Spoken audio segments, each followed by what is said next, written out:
Un saludo cariñoso a cada uno de los compañeros en adoración en esta mañana.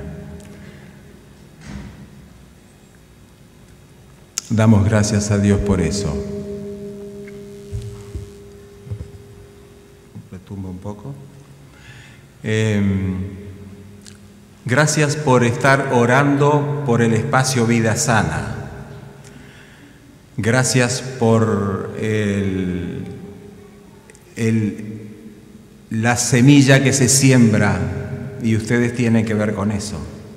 El jueves pasado estaba cerrando el local y cuando estaba terminando de poner la llave, pasó una persona por la calle, una señora, y yo no la conozco, no la he visto allí, pero la señora me dijo: gracias por lo que están haciendo ustedes acá.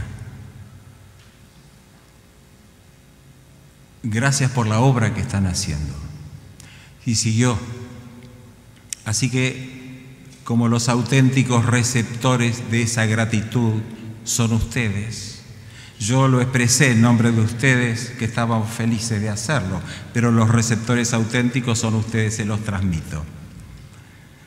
Gracias por la obra que realiza la Iglesia allí. En esta mañana, familia, queremos abrir la palabra, porque el abrir la palabra es el modo como nos ponemos en comunión con el Señor. Dice la inspiración que cuando abrimos la palabra, literalmente dice: entramos en audiencia con el infinito. Así lo dice. Entramos en audiencia con el infinito. Así que estamos en un momento solemne, ¿no es cierto? Entrar en audiencia con el infinito.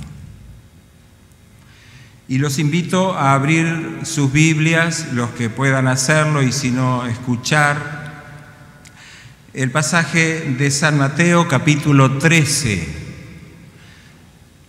San Mateo, capítulo 13, los primeros versículos. Una parábola del Señor. San Mateo, capítulo 13,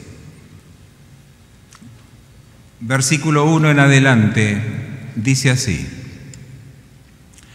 aquel día salió Jesús de la casa y se sentó junto al mar.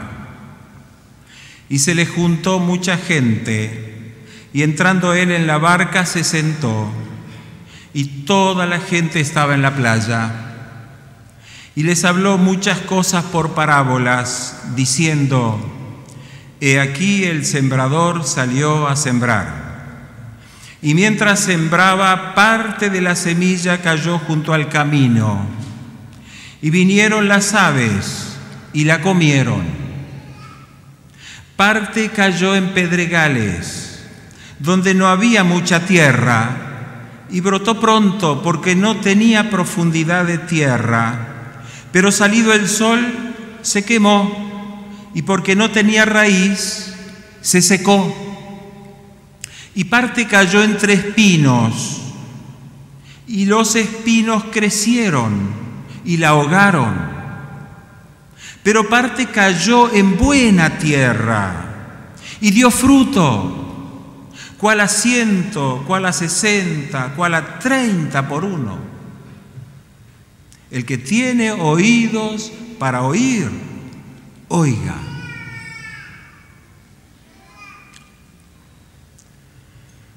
En las parábolas, generalmente, la última parte es la clave de toda la comprensión de la parábola.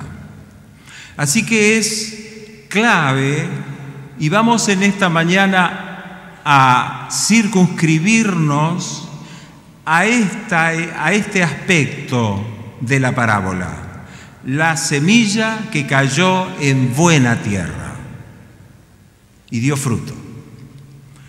Y el verso 23, cuando el Señor explica el significado de la parábola en ese aspecto, la semilla que cayó en buena tierra, dice: mas el que fue sembrado en buena tierra, ese es el que oye y entiende la palabra y da fruto y produce a 100, a 60 y a 30 por uno.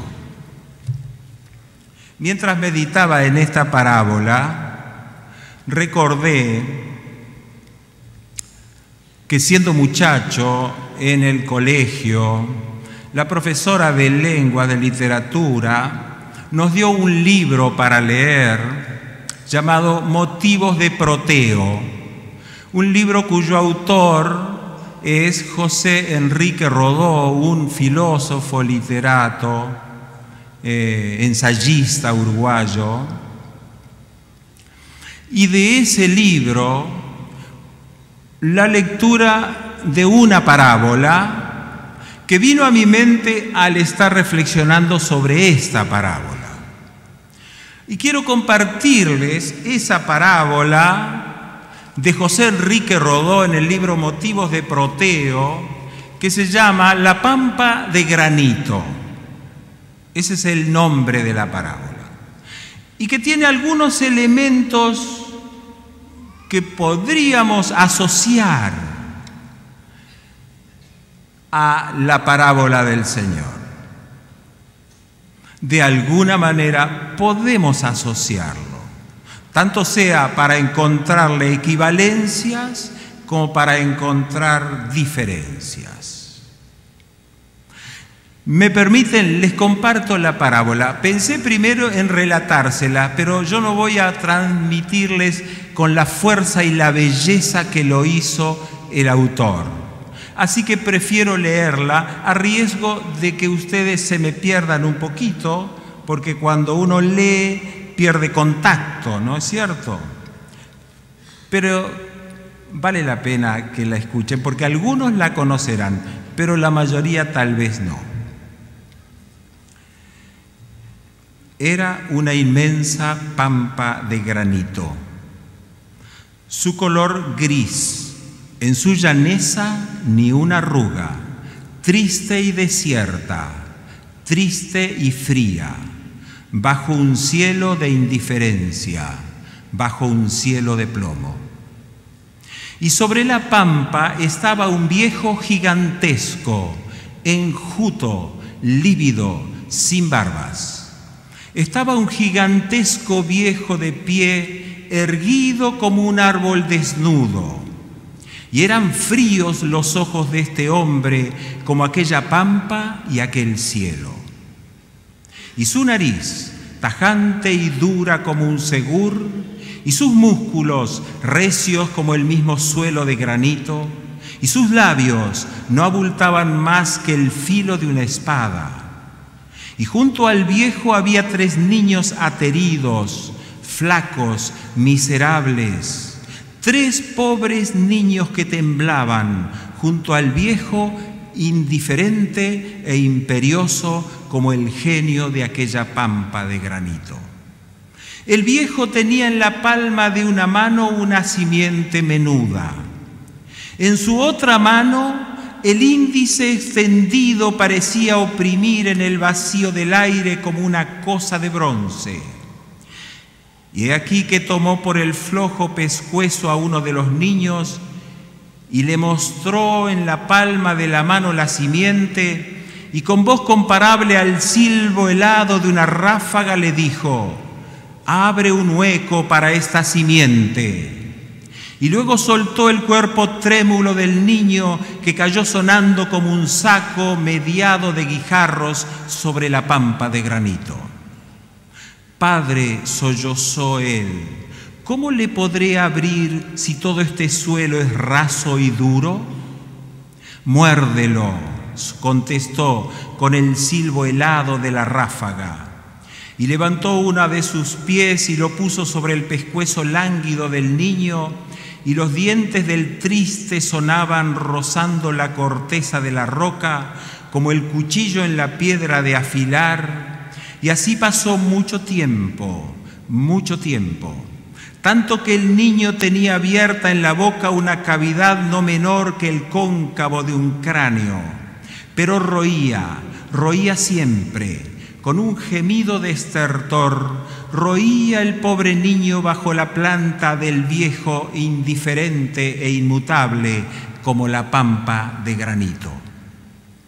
Cuando el hueco llegó a ser lo hondo que se precisaba, el viejo levantó la planta opresora, y quien hubiera estado allí hubiese visto entonces una cosa aún más triste, y es que el niño, sin haber dejado de serlo, tenía la cabeza blanca de canas, y apartóle el viejo con el pie y levantó al segundo niño que había mirado temblando todo aquello. Junta la tierra para la simiente, le dijo. Padre, preguntóle el cuitado, ¿en dónde hay tierra? La hay en el viento, recógela, repuso. Y con el pulgar y el índice abrió las mandíbulas miserables del niño y le tuvo así contra la dirección del viento que soplaba. Y en la lengua y en las fauces jadeantes se reunía el flotante polvo del viento, que luego el niño vomitaba como limo precario. Y pasó mucho tiempo, y ni impaciencia ni anhelo, ni piedad mostraba el viejo indiferente e inmutable sobre la pampa de granito. Cuando la cavidad de piedra fue colmada, el viejo echó en ella la simiente y arrojó al niño de sí, como se arroja una cáscara sin jugo, y no vio que el dolor había pintado la infantil cabeza de blanco, y luego levantó al último de los pequeños y le dijo, señalándole la simiente enterrada, has de regar esa simiente. Y como él le preguntase todo trémulo de angustia, Padre, ¿en dónde hay agua? Llora, la hay en tus ojos, contestó. Y le torció las manos débiles, y en los ojos del niño rompió entonces abundante vena de llanto, y el polvo sediento la bebía, y este llanto duró mucho tiempo, porque para exprimir las lágrimas cansadas estaba el viejo indiferente e inmutable, de pie sobre la pampa de granito. Las lágrimas corrían en un arroyo quejumbroso tocando el círculo de tierra, y la simiente asomó sobre el haz de la tierra como un punto, y luego echó fuera el tallo incipiente, las primeras hojuelas, y mientras el niño lloraba, el árbol nuevo criaba ramas y hojas. Y en todo esto pasó mucho tiempo, hasta que el árbol tuvo tronco robusto y copa anchurosa y follaje, y flores que aromaron el aire, y descolló en la soledad, descolló el árbol aún más alto que el viejo indiferente e inmutable sobre la pampa de granito. El viento hacía sonar las hojas del árbol, y las aves del cielo vinieron a anidar en su copa, y sus flores se cuajaron en frutos. Y el viejo soltó entonces al niño, que dejó de llorar, toda blanca la cabeza en canas. Y los tres niños tendieron las manos ávidas a la fruta del árbol, pero el flaco gigante los tomó como cachorros del pescuezo y arrancó una semilla y fue a situarse con ellos en cercano punto de la roca, y levantando uno de sus pies juntó los dientes del primer niño con el suelo, juntó de nuevo con el suelo los dientes del niño, que sonaron bajo la planta del viejo e indiferente e inmutable, erguido, inmenso, silencioso como la pampa de granito. Esa desolada pampa es nuestra vida, dice José Enrique Rodó, y ese inexorable espectro es el poder de nuestra voluntad. Y esos trémulos niños son nuestras entrañas, nuestras facultades y nuestras potencias, de cuya debilidad y desamparo la voluntad arranca la energía todopoderosa que subyuga al mundo y rompe las sombras de lo arcano. Un puñado de polvo suspendido por un soplo efímero sobre el haz de la tierra para volver, cuando el soplo acaba, a caer y disiparse en ella. Un puñado de polvo, una débil y transitoria criatura, lleva dentro de sí la potencia original, la potencia emancipada y realenga, que no está presente ni en los encrespamientos de la mar, ni en la gravitación de la montaña, ni en el girar de las orbes. Un puñado de polvo puede mirar a lo alto y, dirigiéndose al misterioso principio de las cosas, decirle: si existes como fuerza libre y consciente de tus obras, eres como yo, una voluntad. Soy de tu raza, soy tu simiente. Y si solo existes como fuerza ciega y fatal, si el universo es una patrulla de esclavos que rondan en el espacio infinito, teniendo por amo a una sombra que se ignora a sí mismo, entonces yo valgo mucho más que tú, y el nombre que te puse, devuélvemelo, porque no hay en la tierra ni en el cielo nada más grande que yo. La Pampa de Granito, José Enrique Rodó. No niego que tiene conceptos valiosos, pero aquí tenemos nuestra parábola de la semilla, y esta tiene verdad eterna. Esta que relató el Señor. Las parábolas tenían la virtud, tienen la virtud, siguen teniendo la virtud de confrontarnos con la verdad, desde lo que tenemos a mano, desde las cosas conocidas, de aquellas cosas que nosotros manejamos con el aquí y el ahora, hasta aquellas cosas que tienen que ver con lo eterno y que tienen que ver con lo más allá y con lo entonces. Las parábolas nos transfieren desde lo conocido a lo desconocido para tener una visión de lo eterno. Las parábolas transforman también las cosas abstractas en cosas concretas. Si yo les dijera y tratara de explicar acerca del concepto de belleza, estaría aquí mucho tiempo y no lograría expresarles y que comprendieran el concepto de belleza, porque es un concepto abstracto. Pero si yo abro la ventana y les muestro un atardecer y un paisaje o una flor y les digo, eso es belleza, no necesitan mucho tiempo. Al instante captaron ese concepto abstracto. Si habláramos de bondad, es otro concepto abstracto y sería muy difícil transmitirlo. Pero si nosotros pusiéramos aquí una persona que reflejara eso que es bondad, entonces fácilmente lo comprenderíamos. Por eso las parábolas del Señor son magistrales y por eso el método de instrucción dado por Él sigue vigente. El relato de la parábola también capta la atención, porque las historias captan la atención de un modo especial. Y porque además el Señor se ha propuesto transmitir su mensaje a través de la historia, de una historia.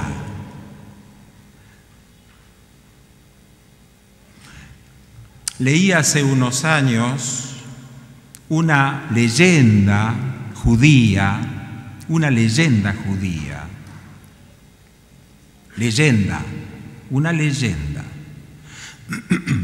Y la leyenda decía así: un día Dios necesitaba ayuda de los seres humanos y se acercó a un pueblo, los romanos, y les dijo: romanos, ¿ustedes qué pueden hacer por mí? Y los romanos le dijeron: nosotros podemos hacer caminos para transitar con el mensaje. Podemos hacer legislación para regular la transmisión del mensaje. Podemos poner ejércitos a tu disposición para que ese mensaje tenga apoyo y fortaleza. Y la leyenda dice que Dios escuchó a los romanos y no dijo nada. Y se fue. Y se encontró con otro pueblo, los griegos. Y les dijo: ¿y ustedes griegos qué pueden hacer por mí? Y los griegos le dijeron: nosotros podemos hacer arte, podemos pintar, podemos hacer esculturas, podemos hacer monumentos, para que lo tuyo quede inmortalizado. Y dice la leyenda que Dios escuchó y no dijo nada, y se fue. Y encontró a un grupo de pastores de ovejas, eran hebreos, y les dijo: ¿ustedes qué pueden hacer por mí? Y los hebreos le dijeron: nosotros somos buenos para contar historias, podemos contar tu historia. Y la leyenda dice que Dios les dijo: trato hecho.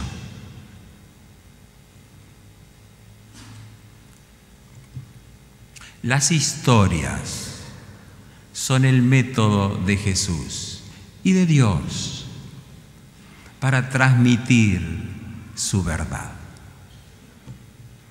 Y yo quiero pensar con ustedes: ¿qué sería de nosotros? ¿Dónde estaríamos nosotros? ¿Cómo sería nuestra vida si la historia de Jesús no hubiera llegado alguna vez a nosotros?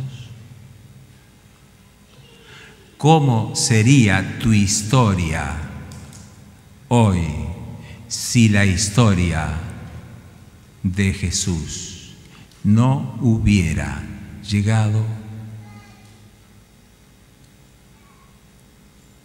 Seguramente de muchas maneras llegó, ¿no es cierto? Seguramente de diversos modos llegó a tu vida, pero siempre fue la misma historia.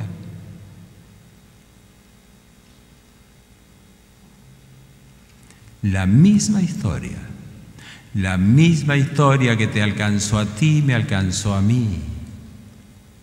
La manera, diversa.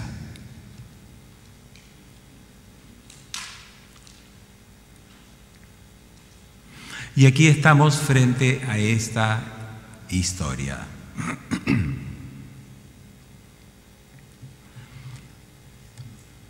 Y yo les dije que quería circunscribirme solamente a la semilla que cae en buena tierra. Que dice San Mateo que dio fruto, se multiplicó su fruto. Y dice Jesús en San Mateo que es el que oye y entiende la palabra. Oye y entiende la palabra.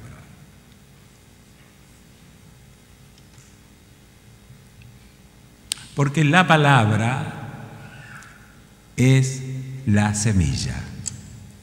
Porque allí está la virtud. Y entonces da fruto, se multiplica. Pero más específicamente ahora, quiero que veamos cómo lo hace Marcos al relato. San Marcos, capítulo 4, versículo 20. Cuando explica, versículo 8 y de antes, cuando explica el significado. Versículo 8 dice del capítulo 4 de San Marcos: pero otra parte cayó en buena tierra y dio fruto, pues brotó y creció y produjo a 30, a 60 y a 100 por uno.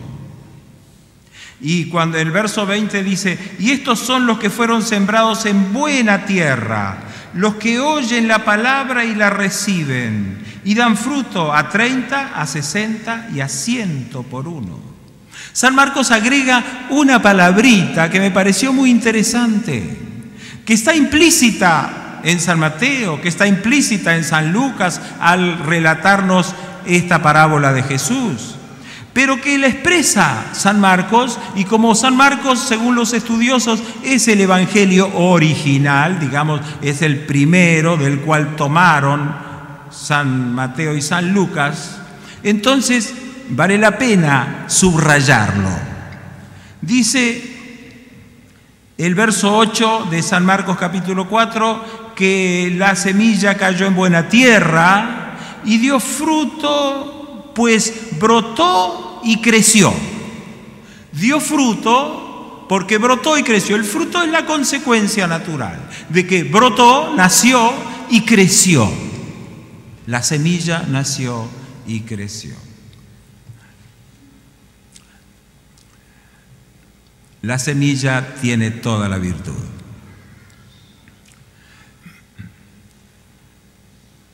La semilla tiene toda la potencialidad. La tierra somos nosotros. Y nosotros tenemos dificultades, tenemos problemas. Ya el relato de la parábola anteriormente al aspecto de la semilla en buena tierra señala semilla en el camino, semilla en un suelo pedregoso, semilla entre espinos, dificultades, problemas. Distintas actitudes para con la semilla, distintas reacciones para con la semilla. Y aunque es verdad que la buena tierra, que somos nosotros y que queremos serlo, no siempre lo somos, porque a veces en nuestra debilidad podemos pasar por distintas etapas y a veces estar tan duros como el camino,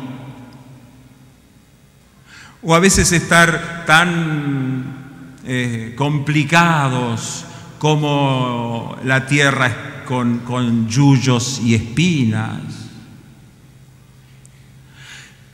Queremos ser buena semilla.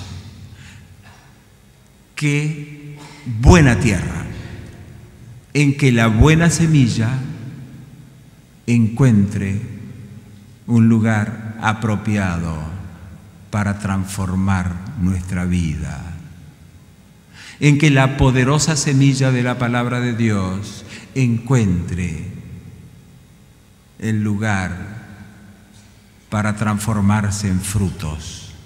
Eso lo queremos.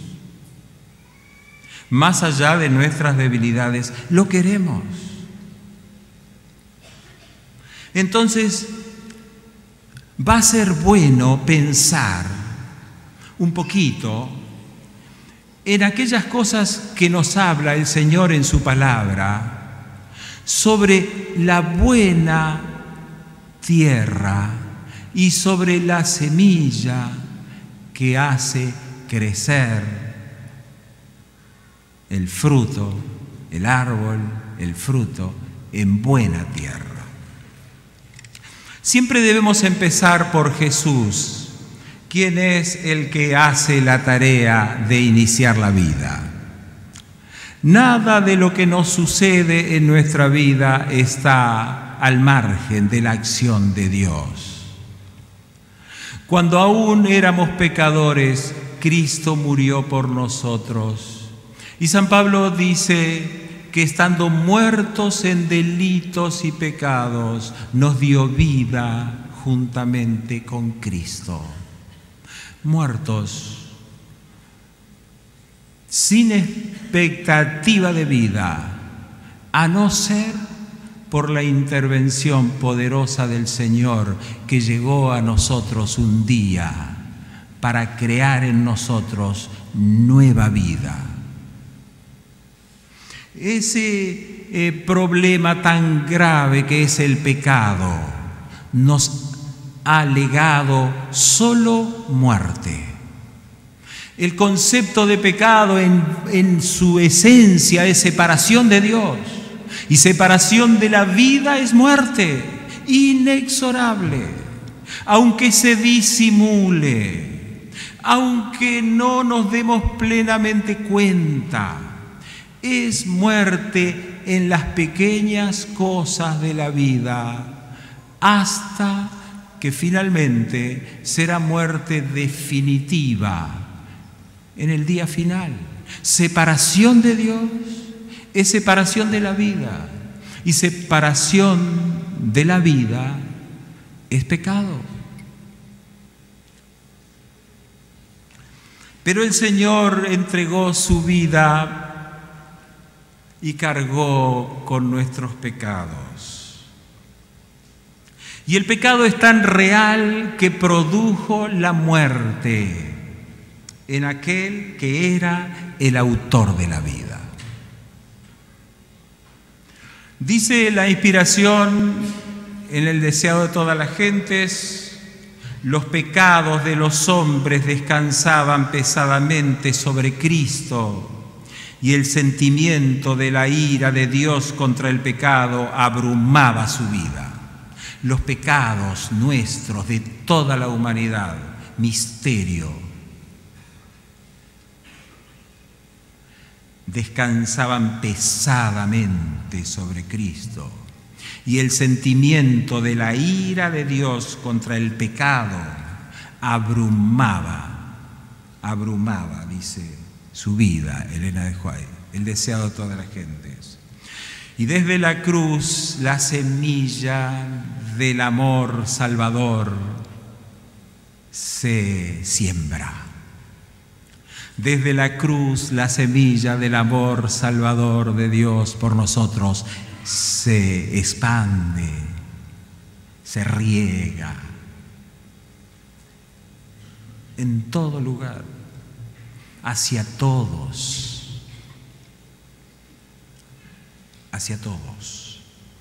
buscando encontrar corazones receptivos, buscando encontrar tierra fértil.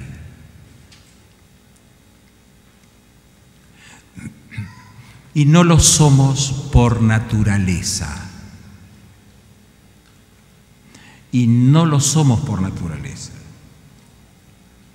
Necesitamos hacernos tierra fértil, tocados por el Espíritu de Dios.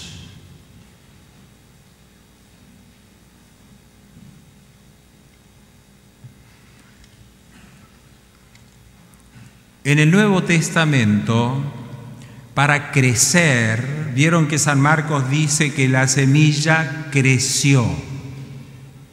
Y esa palabrita crecer se usa muchas veces en el Nuevo Testamento. Y yo pensé, qué bueno, porque vamos a poder ver a través del uso que hace la inspiración bíblica, cómo Dios está pensando en nuestro crecimiento, porque finalmente solo puede crecer una semilla que brotó, pero una semilla que brotó necesita crecer.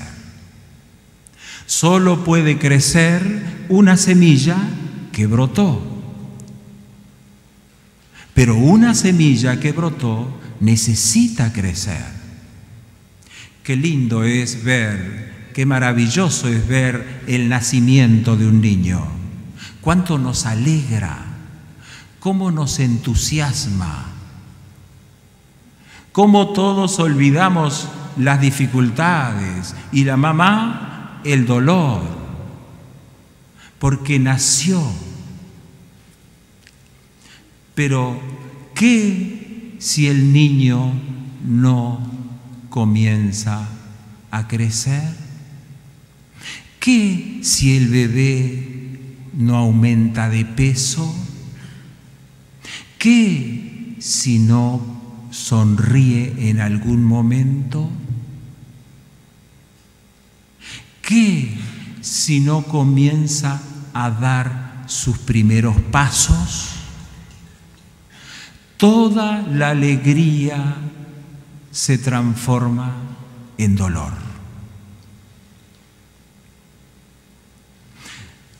Así que, familia, compañeros de peregrinaje, de esperanza, necesitamos prestar atención no solo al nacer, sino también al crecer, al crecimiento de Dios, al crecimiento que Dios quiere ofrecernos imperiosamente, necesariamente, tan imperioso y necesario como en la vida física.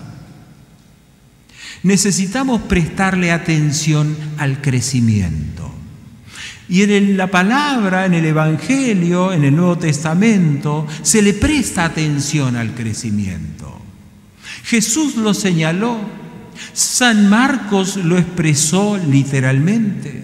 La semilla nace, pero también crece, como preámbulo para la fructificación. Crecimiento espiritual. ¿Saben? Encontré lo siguiente, que esa palabrita, que no importa en el original del Nuevo Testamento para crecer, que se repite varias veces,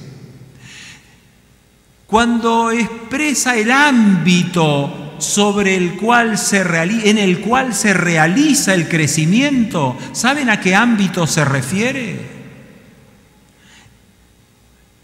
Cuando Dios expresa el ámbito en el cual en forma especial se realiza el crecimiento nuestro,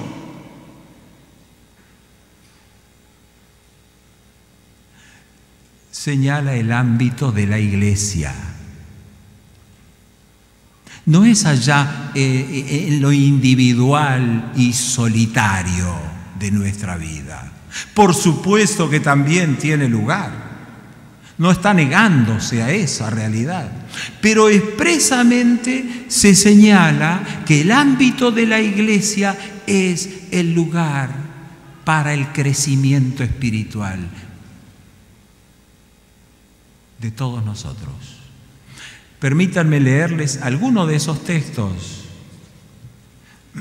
Efesios 4:16. Efesios 4:16.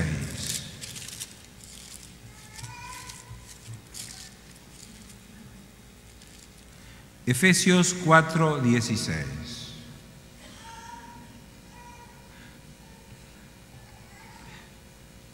De quien todo el cuerpo, podríamos leer el 15 también y vamos a encontrar mejor unidad de pensamiento. Sino que siguiendo la verdad en amor, crezcamos en todo en aquel que es la cabeza, esto es Cristo. Crezcamos en todo. Dimensión completa de la vida. En aquel que es la cabeza, esto es Cristo. Verso 16. De quien todo el cuerpo, bien concertado y unido entre sí por todas las coyunturas que se ayudan mutuamente, según la actividad propia de cada miembro, recibe su crecimiento para ir edificándose en amor. ¿Notan? En verso 15 habla de crecimiento, verso 16 en crecimiento, en el 15 habla de un crecimiento que abarca todos los aspectos de la vida y en el 16 nos pone en el ámbito del crecimiento, el cuerpo de Cristo.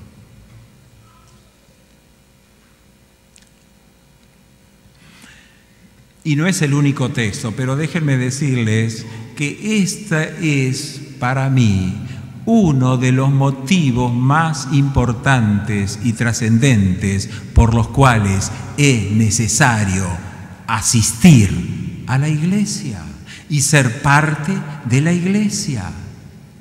La iglesia no es un club inventado con fines promocionales. La iglesia no es un lugar para hacer presentación en sociedad.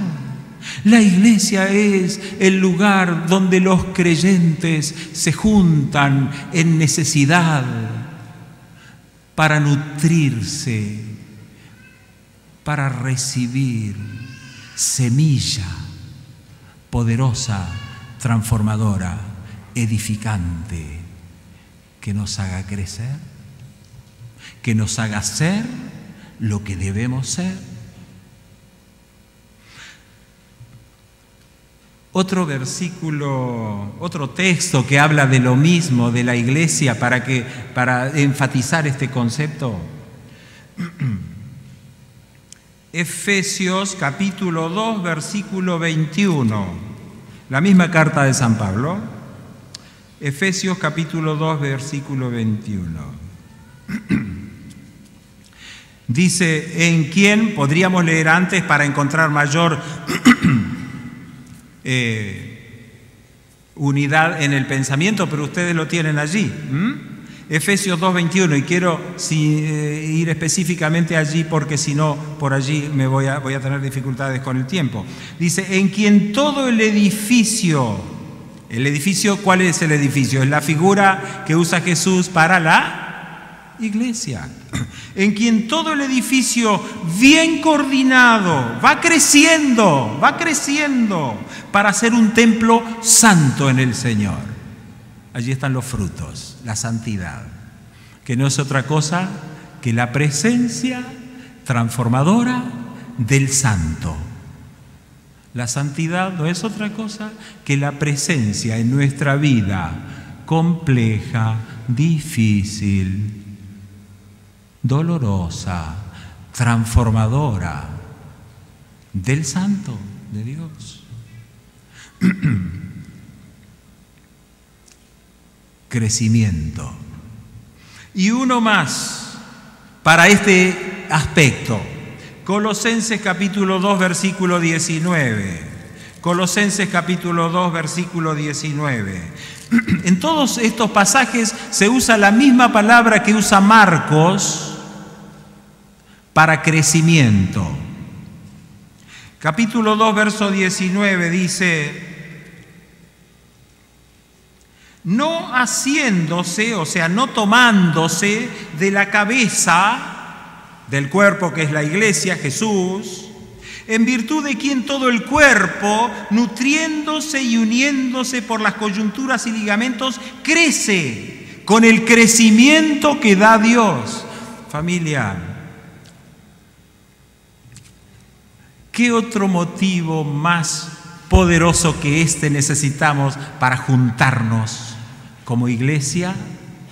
¿Qué otro fundamento más grandioso y atractivo que el crecimiento de todos en el seno de la comunidad de creyentes? Un crecimiento que se opera no solamente cuando escuchamos la palabra, por supuesto que cuando escuchamos la palabra, pero no solamente cuando escuchamos la palabra. Un crecimiento que se opera misteriosamente, pero efectivamente, cuando compartimos juntos, nos sentamos juntos, cantamos juntos, nos escuchamos juntos. Nos vemos el rostro, nos identificamos juntos. Nada nos separa, no nos separa el apellido, no nos separan las condiciones sociales, no nos separa la raza, nos identifica, ¿qué cosa? Nos identifica el Señor. Nos identifica la misma semilla poderosa.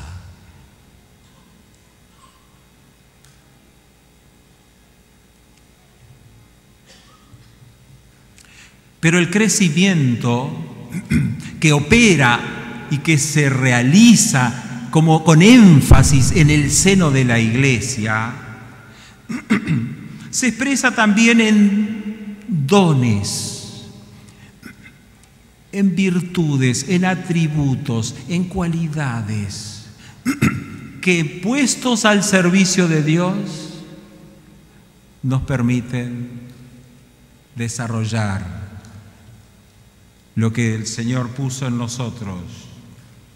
Y allí aparece, por ejemplo, la gracia del Señor operando en nosotros y crecemos en ella. Aparece el conocimiento de Jesucristo, el conocimiento de Dios operando en nosotros para que nosotros nos sintamos siempre atraídos por Él y su verdad. Aparece la fe como actitud de confianza y de firmeza en las promesas, en la palabra y en la persona de Dios. Todos aspectos que crecen constantemente, porque el crecimiento que el Señor nos ofrece como parte de buena tierra que queremos ser, que deseamos ser, que necesitamos ser, es un crecimiento que no se agota, que no se detiene, que nunca podremos decir, ya lo sé, que sería tan peligroso como triste que dijéramos un día, hoy no voy a la iglesia porque lo que van a decir o a hacer, ya lo sé.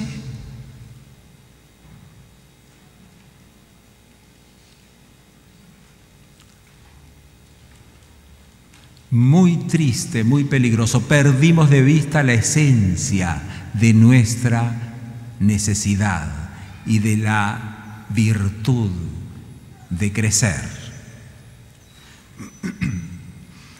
También el crecimiento se expresa en multiplicación, porque esa palabra aparece allí también en Hechos de los Apóstoles, capítulo 6. Hechos de los Apóstoles, capítulo 6, versículo 7. Y este pasaje lo hemos visto muchas veces. Hechos de los Apóstoles, capítulo 6, versículo 7. Hechos 6, 7. Dice, y crecía la palabra del Señor, y el número de los discípulos se multiplicaba grandemente en Jerusalén. También muchos de los sacerdotes obedecían la fe. Crecimiento por multiplicación. Ámbito del crecimiento la iglesia, dones del crecimiento para el desarrollo de cada uno según esos dones, y multiplicación expresado en personas que se agregan a la comunidad de creyentes. También eso es parte del crecimiento de la buena tierra, en que la buena semilla encontró su lugar. Y crecía la palabra del Señor y se multiplicaba grandemente.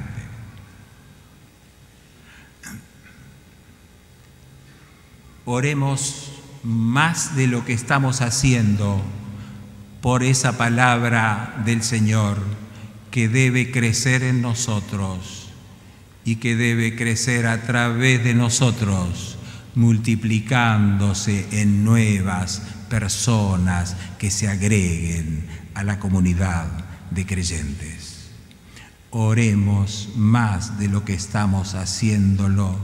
Lo digo para mí en primer lugar, por el crecimiento personal, por el crecimiento comunitario en la iglesia y por el crecimiento por multiplicación a través de nosotros,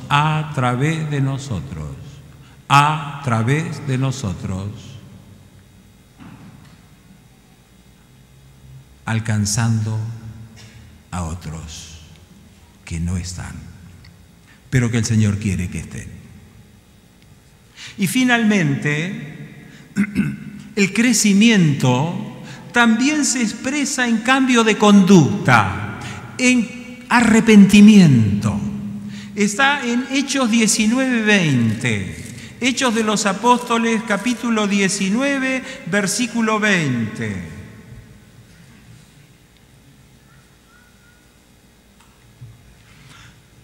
Hechos capítulo 19, versículo 20 dice así: así crecía y prevalecía poderosamente la palabra del Señor.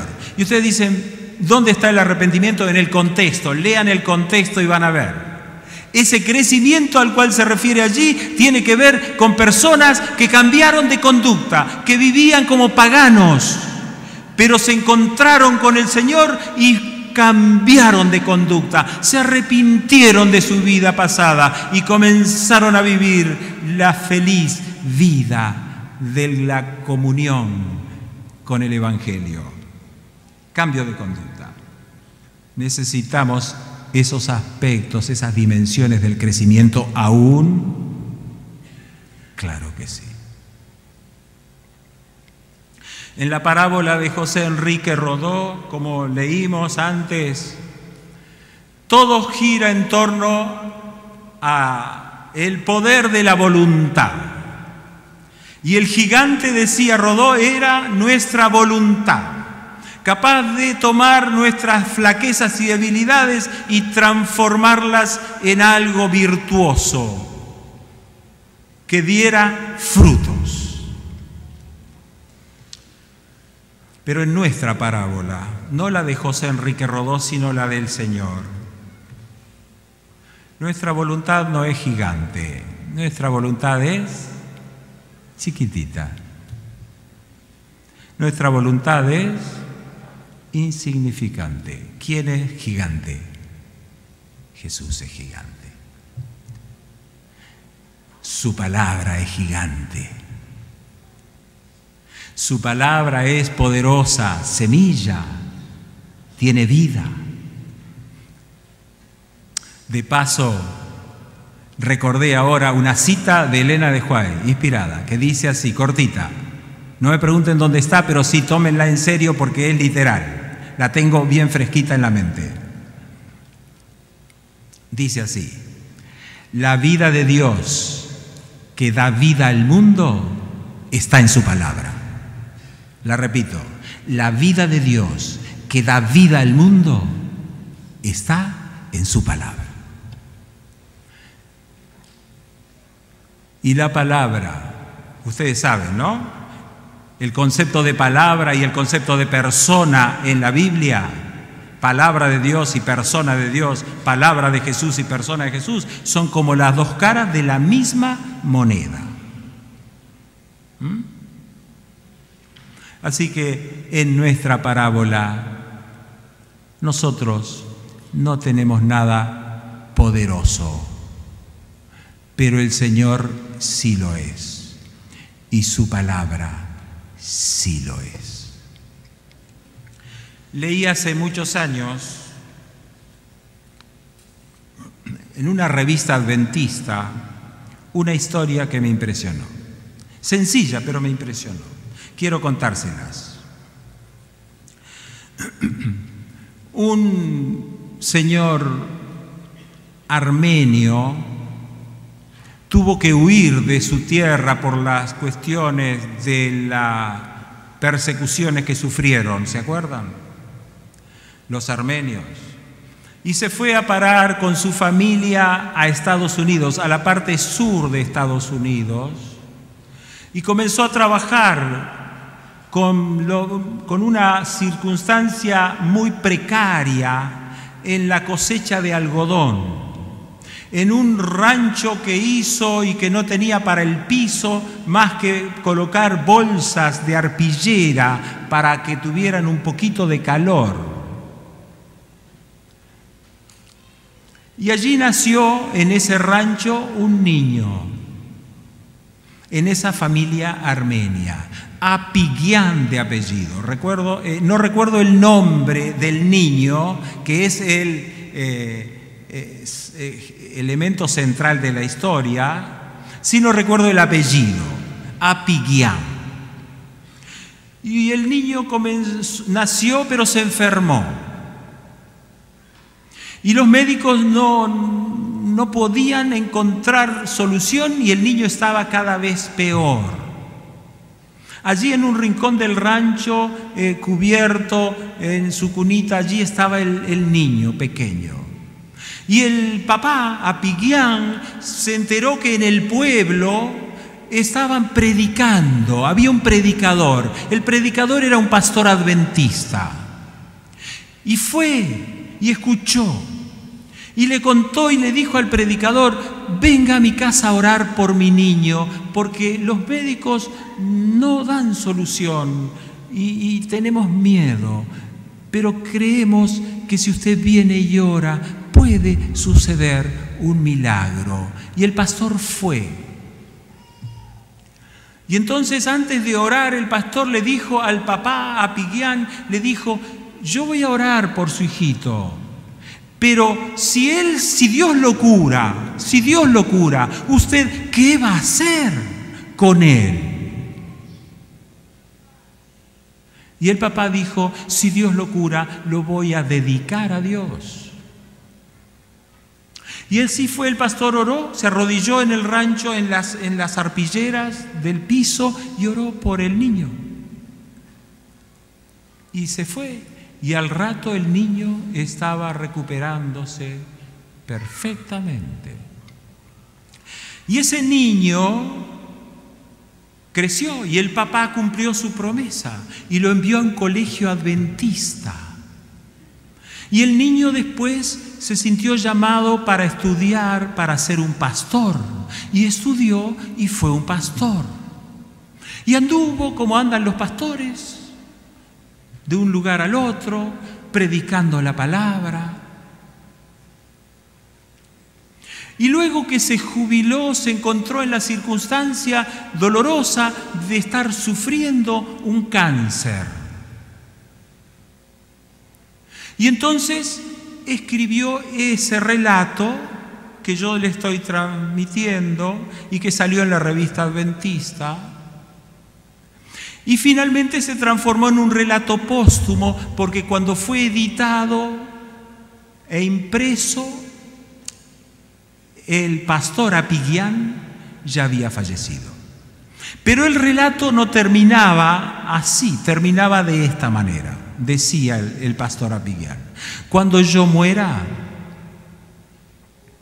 quiero que en mi lápida, en mi tumba, coloquen esta frase, solamente esta frase: fulano de tal, Apigián el apellido, ayudó a preparar el camino del rey.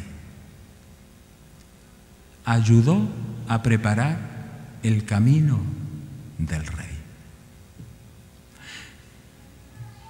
Resumen de la vida.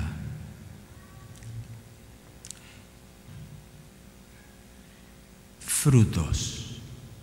¿Qué mejor fruto que ayudar a preparar el camino del rey?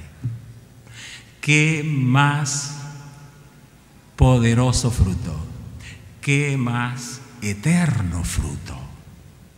Ayudó a preparar el camino del rey. Así que, hermanos, compañeros de viaje, de peregrinaje, tierra como yo, a veces adecuada, a veces inadecuada. Permitamos que el Señor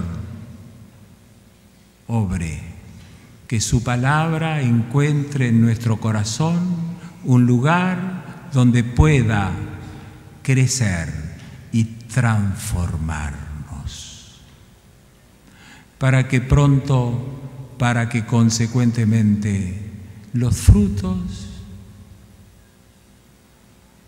se aprecien,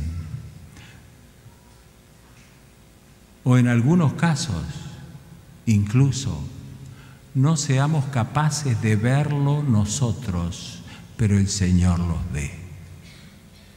Hasta el día final, cuando el Rey del reino de la parábola nos reúna y nos abrace, y la siembra haya terminado y los frutos estén plenos. Que Dios nos bendiga. Amén.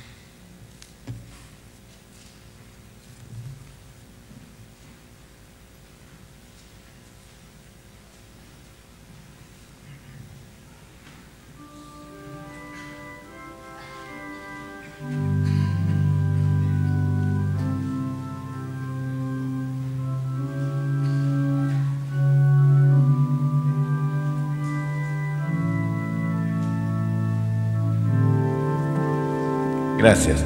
Pertenezco a mi Rey, himno 423, lo vamos a cantar sentados.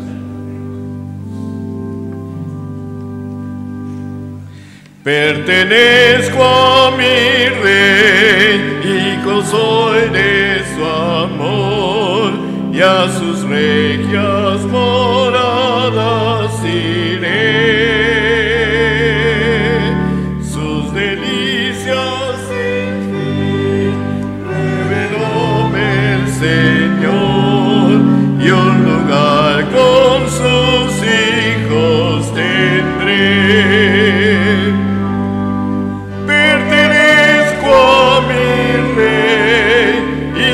Soy de su amor, a los suyos jamás olvidó. En su regia mansión he de ver al Señor, y a su lado feliz viviré. Pertenezco a mi Rey, y que me ama lo sé, y a sus dones de amor celestial. Por doquiera que voy, sin cesar hallaré como prueba de amor sin igual. Pertenezco a mi Rey, hijo soy de su amor, a los suyos jamás olvidó. En su regia mansión he de ver al Señor, y a su lado feliz viviré. Pertenezco a mi Rey, que reunidos los suyos serán en nación celestial, que es morada de paz, tropezares jamás se hallarán. Pertenezco a mi Rey, soy de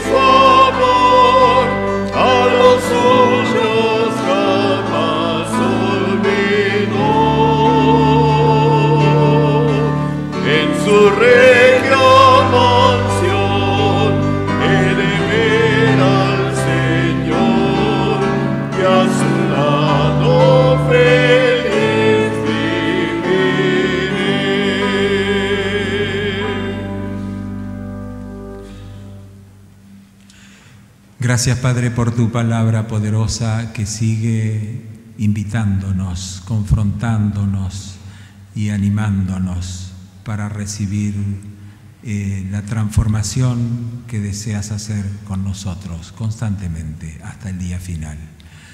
Haz que esta palabra tuya, Señor, esté siempre cerca de nosotros, en nuestra mente y en nuestro corazón, para que podamos ser instrumentos de salvación y también que cuando nuestra vida pase aquí podamos estar seguros que ayudamos a preparar el camino maravilloso del Rey.